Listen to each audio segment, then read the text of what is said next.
infection! We're going down! Send help!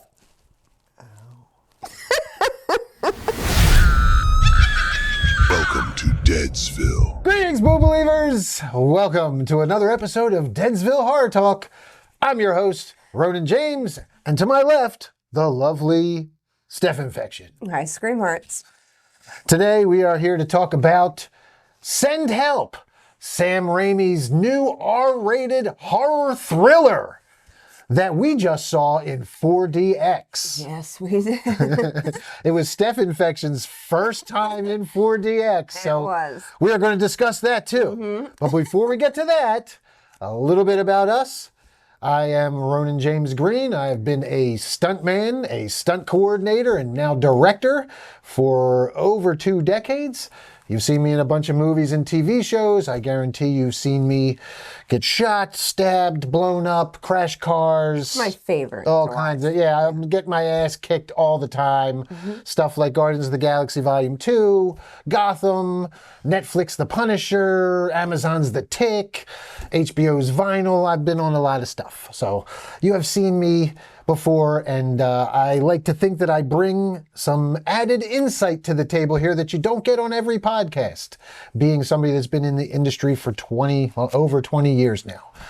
And Steph Infection has been at this for about 8 years, producing, acting, creating content, doing wardrobe and casting and Anything needed. all the other stuff that we need here at Deadsville Productions. So we like to think that we, again, add a little bit of value to the normal review podcast. We have the old, eyes and the new eyes. Yeah, there you go. There you go. Somebody's been around a while and somebody that's still a little new and starry-eyed. Yes, exactly. So, yes, if you haven't yet, make sure that you like, subscribe, follow, do all that good stuff. Ding the bell if you're on the tube of views. And, yeah, make sure you get the latest notifications whenever we drop a new episode or new shorts, reels, all that stuff. We have comedy content. We have horror talk updates. I do reels pretty much every day. And every once in a while, Steph Infection jumps in with some content as well. So Yes. make sure you like and subscribe and do all that fun call to action stuff that we love to do on the social medias. All right. All that said, first thing we're going to do is a spoiler-free review. Then normally we would give you a warning and jump to our spoilery review, our in-depth review. But before we do that, in between those two, we're going to do spoiler-free, and then we're going to do a review of Steph Infection's first time in 4DX. Oh, yeah. And we'll talk about this movie in particular in 4DX. I've seen a couple movies in 4DX, and some of the highlights of this in 4DX. But we'll try to keep that spoiler free as well. We'll just give an overall view of the 4DX experience. Then, when we get into the spoiler talk, there is 4DX related spoiler talk as well, because there was a lot that I thought they did really well filming this for 4DX. Yeah, there was stuff that you could tell was specifically shot so that they could take full advantage of the immersion that is used in 4DX, the 3D, the sights, the rumbling seats, all of it. I mean, we'll get into it. So that's where this one's going to go. So if you haven't seen the movie yet and you don't want it spoiled, then you could dip out after we do our 4DX talk on this one and come back after you see the movie to check out the spoilers and see if you agree with our takes. But for now, we're going to dive into this spoiler-free review and give you our thoughts. Yes. So Steph Infection will read us our synopsis. Yeah, I got to warn our followers, I have a nasty case of the hiccups right now. So if you hear them, they're not going away. But let's get into this. Send help. An employee and her insufferable boss become stranded on a deserted island, the only survivors of a plane crash. Here, they must overcome past grievances and work together to survive. Will they make it out alive? Oh, dun dun dun. Oh, see, wait until after I was done. I had a hiccup. That's very nice. Nice of my hiccups. Yeah, so that sums it up. If you watch the trailer, then yeah, that's basically it. We get it's like a survival movie, and there was a lot of question like, is this horror? Is this a thriller? Is it like psychological? Is it a, I mean, they label it Horror comedy. a horror comedy and psychological horror and psychological thriller, I see. But I will say, halfway through, I was like, what is this labeled as? Because I really thought, I was like, is this going to turn into like a love story? Like, I was like, what is happening here? It was very funny. There was funny moments, but and then it kind of, turned. So it was good. Yeah. So it was different. But I mean, I guess it was about mostly what I expected. There was some after watching the trailer and kind of knowing what I was in for, which I try not to watch too many trailers to give too much away, but yeah, it still managed to subvert my expectations going in after watching the trailer. Even just, I mean, it is basically, hey, it's two people on an island that can't stand each other. Mm-hmm. Oh yeah. How does this all play out? And yeah, there's a twist in there too. I mean, there's a nice twist. So yeah, we'll get to that in the spoiler section. Mm-hmm. Mm-hmm. Directed by Sam Raimi. Yeah. Note, this is Sam Raimi's first R-rated movie, feature film that he has directed in 25 years. Yeah, that was surprising to me. The last R-rated feature he did was called The Gift, and it was a thriller. It was like a mystery thriller. And it was like a crime thriller, I think. But then after that, he shifted to PG and PG-13. He did the Spider-Man trilogy, obviously was PG. He did Drag Me to Hell, which a lot of people think, that was pretty gory, and there was a lot of like intense. PG-13. But it's PG-13. Yeah, it was like pushing the envelope. Yeah. But, yeah, because that was the first thing that popped to my mind when I heard that this was his first R-rated movie. I was like, well, wait, what about, but that was PG-13.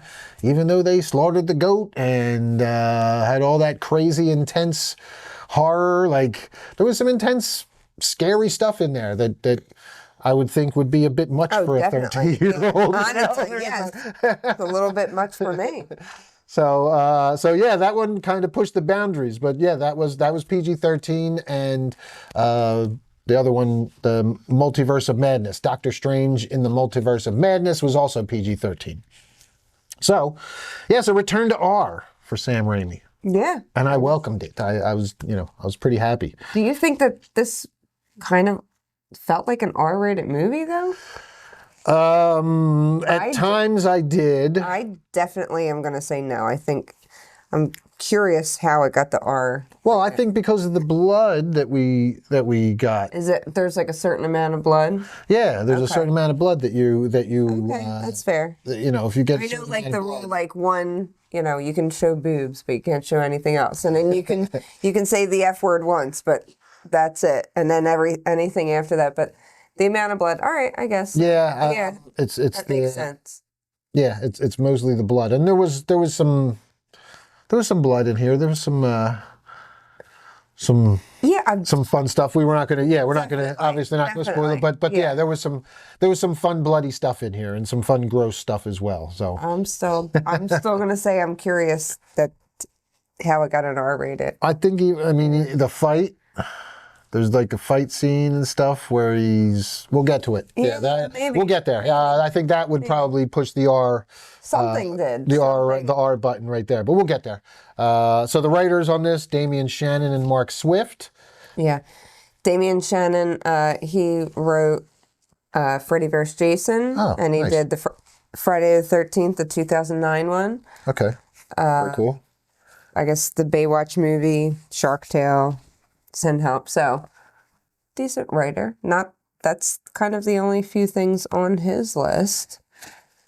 Mark Swift also same things. They all wrote the same things. Okay, so they were like a team. Yeah, writing team. team. Friday the 13th, 2009, Freddy vs. Jason, which is one of my favorites, honestly. I think they do. The writing here is pretty good. The character writing is good. I thought the whole storyline was very believable, very organic. Yes, everything. The characters are pretty well fleshed out. We get it.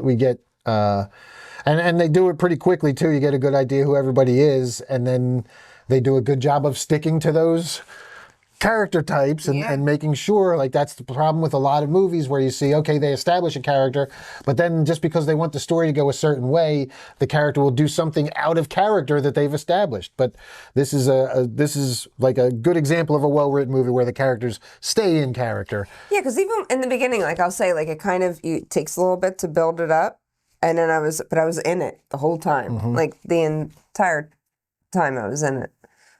Yeah, it's pretty engaging.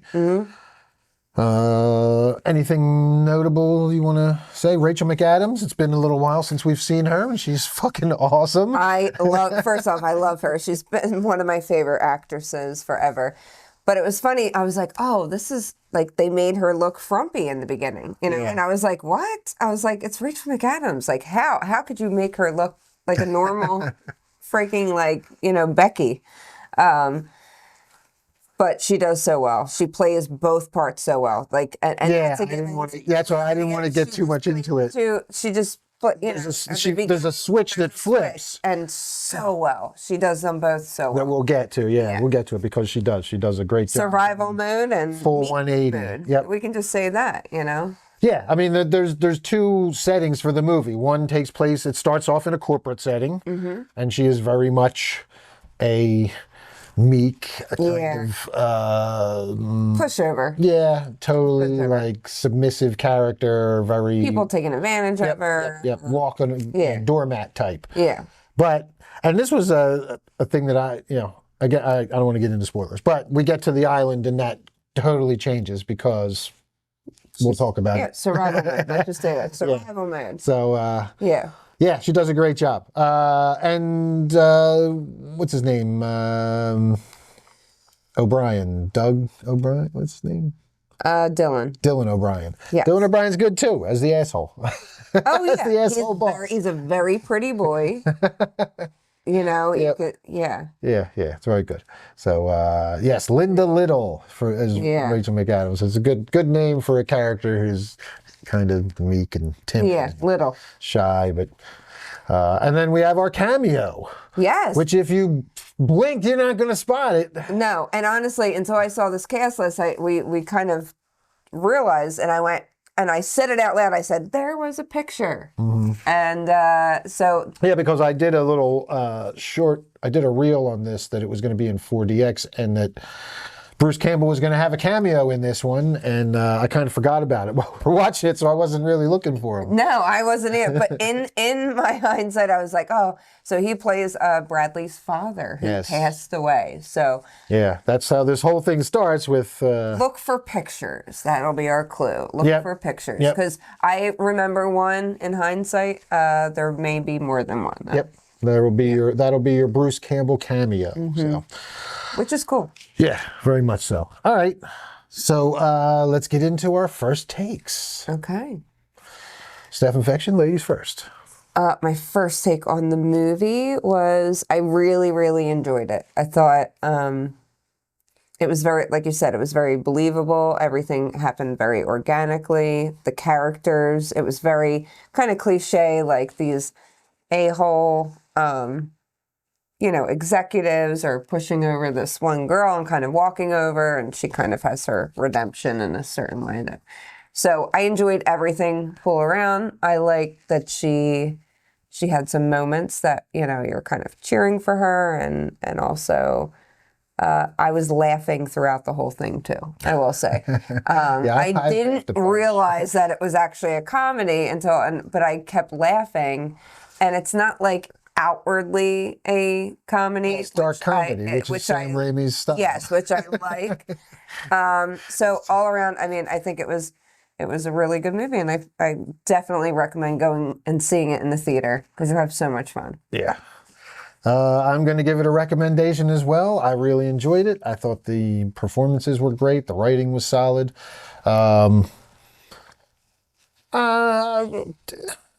I might have wanted just a little bit more in the scares and gore, maybe. I was hoping, we got some hints at some stuff maybe a little later on, and I was like, oh, good, we're going to get to some other kind of crazy stuff. But now it's rated R a little bit, kind of. But yeah, there was enough there for the R rating. But yeah, I think I was expecting a little bit more maybe, and I'm not disappointed, but I just feel like it could have pushed a little more. We'll get into the one scene. I guess that one scene is... Do you feel that he was trying to be PG-13 and maybe something just put it over the edge? No, I think that he knew that there was going to be enough gross blood and stuff in this one that it was going to be... I'm just curious. Yeah, I want to go see the guidelines after. I probably should have looked them up because that was before we did this, but I was a little surprised. And yeah, human blood. It's when you show human blood, a certain amount or something like that. So think of how much human blood we actually saw.